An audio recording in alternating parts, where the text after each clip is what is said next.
సాష్టాంగ నమస్కారం స్వామి. మీకు సత్యం నడిపేటువంటి మీరు ఇప్పుడు ఈ విధంగా మీరు బ్రాహ్మణులకు ఇంత బ్రహ్మాండమైన భోజనం ఏర్పాటు చేయడమే కాకుండా వసతి కలిగించడము, తర్వాత వచ్చేసి మీరు ఎన్ని కష్టాలు పడుతున్నారో ఏమో, మీరు వృద్ధాప్యములో ఇప్పుడు ఇక్కడ ఉండి ఈ యొక్క సత్రాన్ని నిర్వహిస్తున్నారంటే చాలా గొప్పతనము.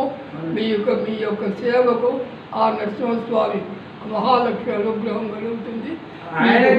అందరూ కూడా ప్రతి ఒక్కరము మా లాంటి వాళ్ళందరం కూడా మేము మీకు సాయి శక్తులా మేము వచ్చి మీకు ఏం కావాలన్నా మా వల్ల ఏదన్నా అవసరమైతే మేము వస్తాము. మేము పొందలూరు వాళ్ళు అంటే ఎవరో కాదు, మా మేనమామ వాడు హరికృష్ణ నర్సయ్య, వీళ్ళంతా లక్ష్మీ నర్సయ్య, వీళ్ళంతా మేనమామ మనవాళ్ళు. వాళ్ళ ఇంటి వాళ్ళు మా ఇంట్లో 3 వంశాల వాళ్ళు ఉన్నారు. మా అమ్మ, మా నాయనమ్మ వదిలోళ్ళు ఆడబిడ్డ, మా అమ్మ వదిలోళ్ళు ఆడబిడ్డ, మా వదిన వదిలోళ్ళు ఆడబిడ్డ. ఈ సురేష్ వాళ్ళ మేనత్తే మా అన్న భార్య. వాళ్ళ వదిన చెంచయ్య గారి మేనత్త మా నాయన, వాళ్ళు వదిలోళ్ళే.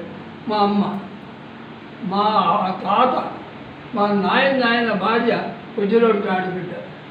3 తరాల వాళ్ళు మా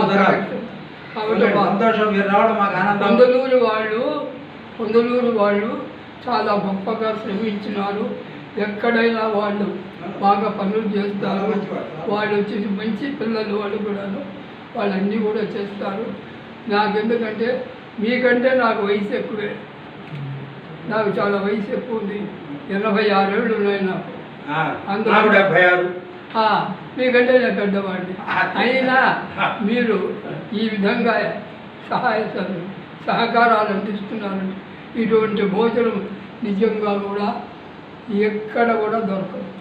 అంత కమ్మగా, సుఖంగా, ఆనందంగా మళ్ళా తిరిగి ఇక్కడికి పోతే చాలా భగవంతుడా బ్రహ్మాండమైన భోజనం దొరుకుతుంది.